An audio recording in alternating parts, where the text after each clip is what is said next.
Welcome back to the channel. I'm Miss 40 Plus, or you can call me 40s and favorite because that's what I am and that's what I claim. And I claim the same for you. Okay. I'm currently in that midpoint change of life phase. I have perimenopause. I did a whole video about that. And, I just look at life differently now, and I'm trying to incorporate what is best for my health. And to be quite honest, I should have been doing this in my 30s. This is what I should have been focusing on. But it's okay. I said for Women's History Month, I am going to share 13 things you should give yourself permission to stop doing for less stress, which promotes to better self-care. All right. And this is in no particular order, but I just felt the need to deliver this to you. All right. Let me be a blessing. Let me be a blessing to you. Number one, stop thinking that it's too late for you to start over.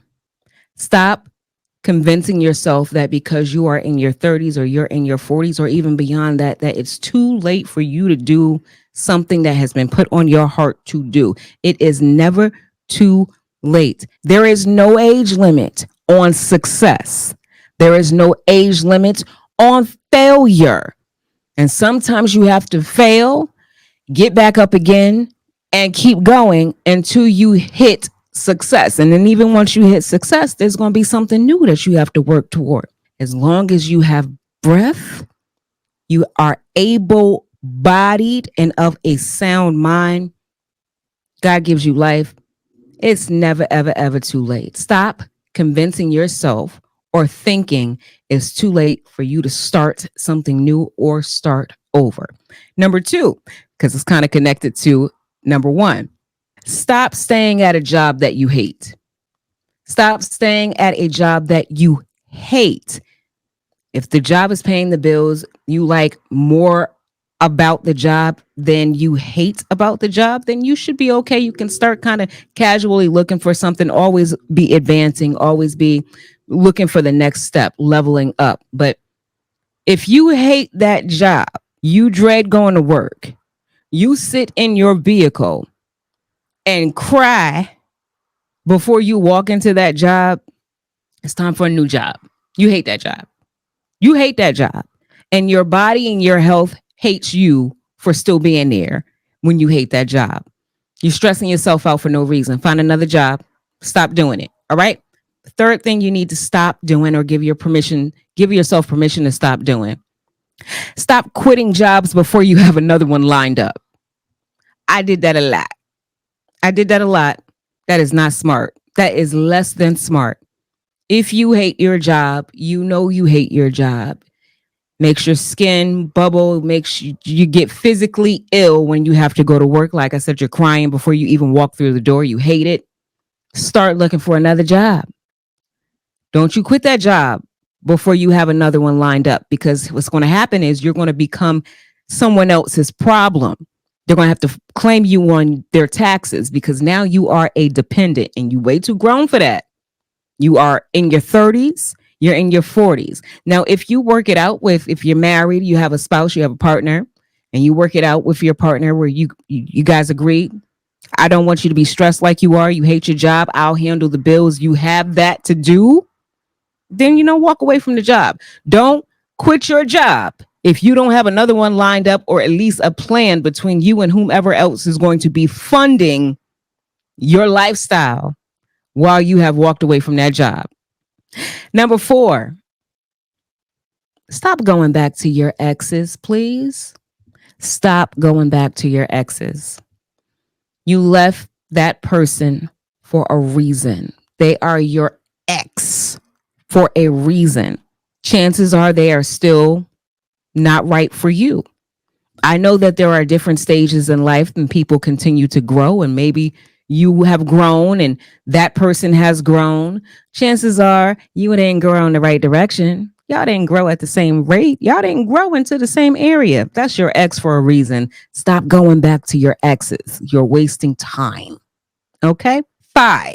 I think we're at number 5. Next one is stop ignoring the red flags in your relationship. That's another one I used to do. Had a good time doing it too, but no, had a good time doing this. But those red flags will have you sitting here looking like, what's her name? Risa Lisa over on TikTok. Who the F did I marry? Girl, how many billboard red signs did this man have to throw up for you to say, you know what? I'm all set. Please stop ignoring red flags in your relationships. Those red flags are there to guide you. Stop ignoring them and stop thinking that you can make it work. Stop thinking you can change somebody. That's not a new one. That's all in the same one. Stop ignoring the red flags. If you see them, be mindful of them. Make those choices accordingly. Okay. Next, stop holding on to dead weight friendships just because of how long you've been friends. Now that's tricky. Even in your 40s, I'm still kind of trying to work through that myself. I have been separating myself from people that I have known for so long, and I have to give myself permission to say it's okay. You're not in the same space anymore. You don't appreciate the same things anymore. I just said before, you can grow at different rates and paces in your life. You could be at different stages.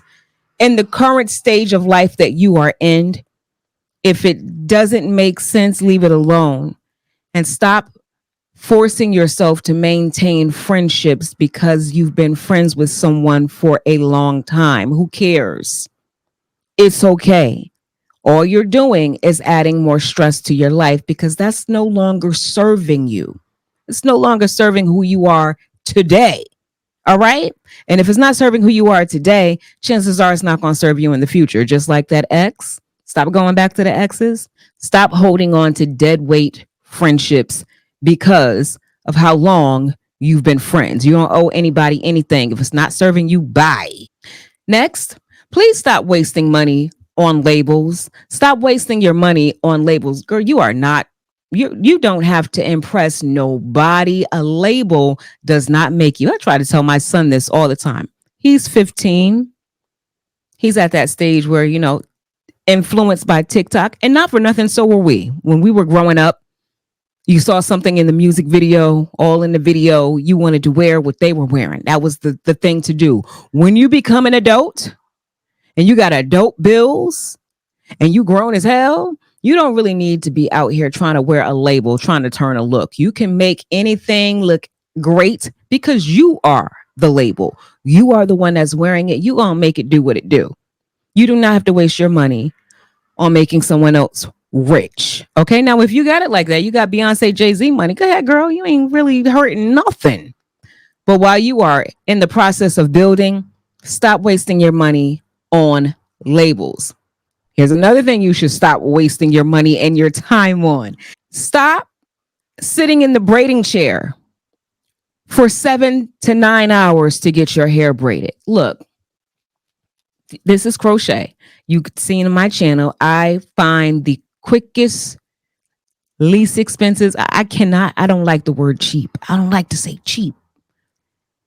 We favored, we not cheap. But I like to spend wisely and I like a budget and I don't have time. I am living that 40 plus life.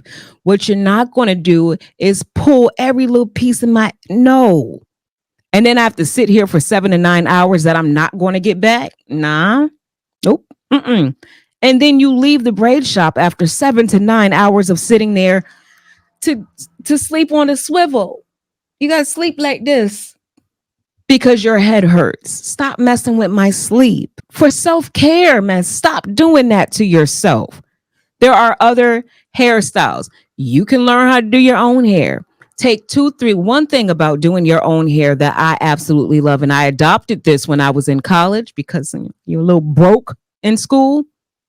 You can do your hair at your own pace. You could take the whole weekend and break that thing up into 3 different parts so that you don't have to sit in the chair for 7 to 9 hours. Now, if you got it and you feel like it, do you. But I'm telling you, as you get older, that is going to stress you the hell out. That's good. That's a problem. We don't want problems. Okay. Next, you should stop doing for less stress and better self-care.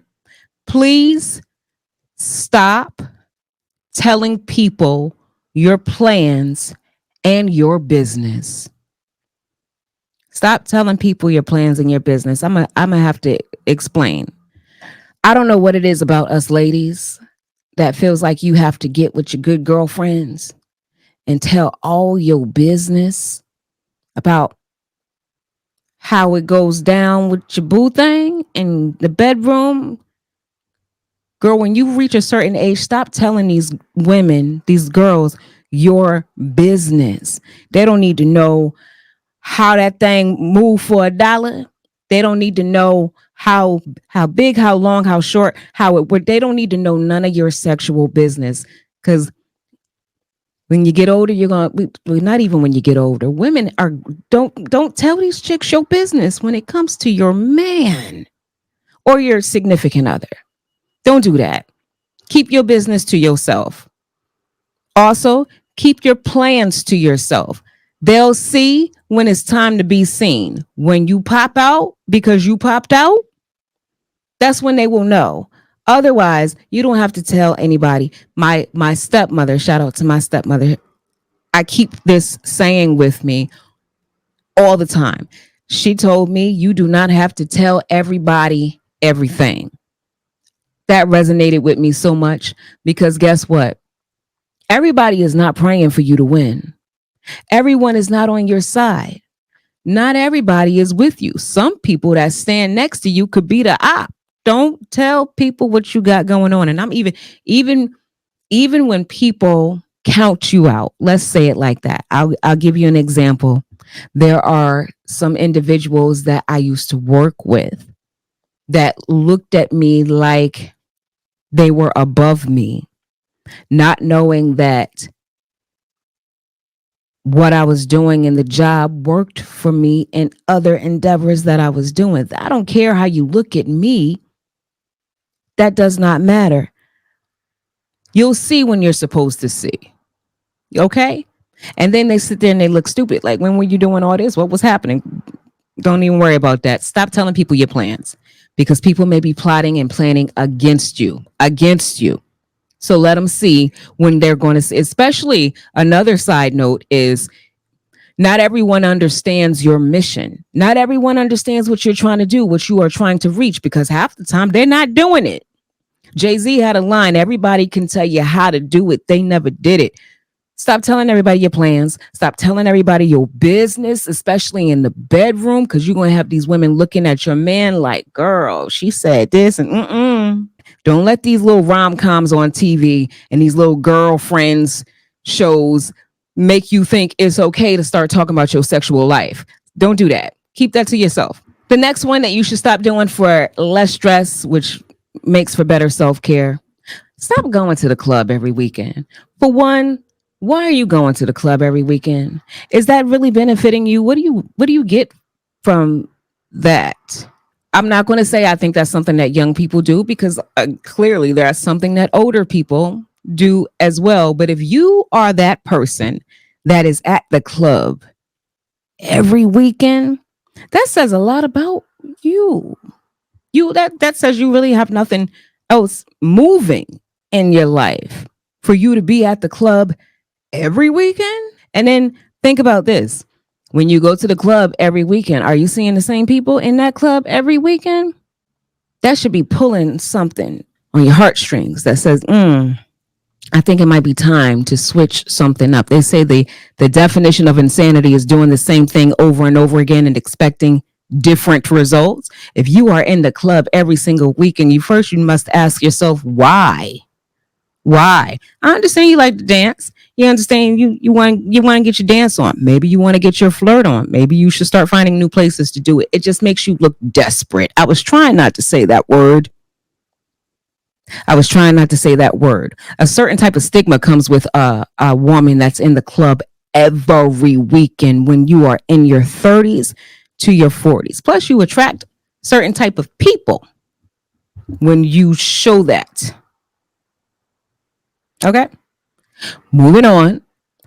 If you do happen to find yourself in the club every now and then, Or even if you say, you know what, I don't care what she said, I'm going to the club every weekend. Listen, when you're at the club every weekend or when you do go, stop mixing drinks. I'm not saying stop having cocktails. I'm saying stop. If you're going to start with dark, finish with dark. If you start with white, finish with white. Know what is in your cocktails. I think maybe I should have said it like that. Stop ordering drinks and you don't know what's in it, because you're going to end up mixing your liquors, and you don't mix that. That's going to have you looking crazy in these streets because it doesn't mix. So you may have heard somebody order something or somebody get something. You say, "Oh, girl, that look good." And then you order it, but that has tequila in it. But you just had a rum and coke. Don't do that. Stop doing that, because it's going to add a lot of stress when you look like the dummy in the club because you start everywhere because you are mixing drinks. Do better. Do better. Do better. And I say this from experience because I know. I did not know. And I was younger out here mixing drinks because the drinks were pretty. Know what's in your drinks, know what's in your cocktails before you order them, and don't mix drinks. Next thing that you should do for better self-care and less stress, stop procrastinating. If you said that you're going to do it, if you have an idea, it was given to you for a reason, follow through. Stop putting things off to a tomorrow that is not even promised. If you have an idea, if you were brought by a thought, see it through and stop putting it off. That goes for weight loss. That goes for that new job. That goes for looking for a new job. Whatever you feel like is going to make you better today, stop procrastinating. Stop comparing your present to that of your past. I'm guilty of this myself. Listen, I am very guilty of this because I sometimes revisit what I consider to be one of the more happier times of my life. And that was when I was back in college. That was like 20 something years ago. But we had a time. We had a time in school. That's blocking the blessings of today when you are living in the past. Stop comparing your present to your past and let your present be the moment. Don't miss the moment thinking about the past. Be present in today, because today is a gift. That's why they call it the present. You already know. Appreciate what the past gave you, how the past shaped you, what you learned from it, and then move on. Top 13 things you should give yourself permission to stop doing for less stress and better self-care, because as we age, we're going to do it gracefully with favor. Reaching our 40s with favor, okay? And if you like this one, make sure you subscribe. And then I can't tell you to stop doing things for better self-care unless I add in what you should start doing for better self-care. So for Women's History Month, I'm dropping this knowledge on you from a woman in her 40s, still favored and still going. Give yourself permission to start doing these things for better self-care, all right? And less stress.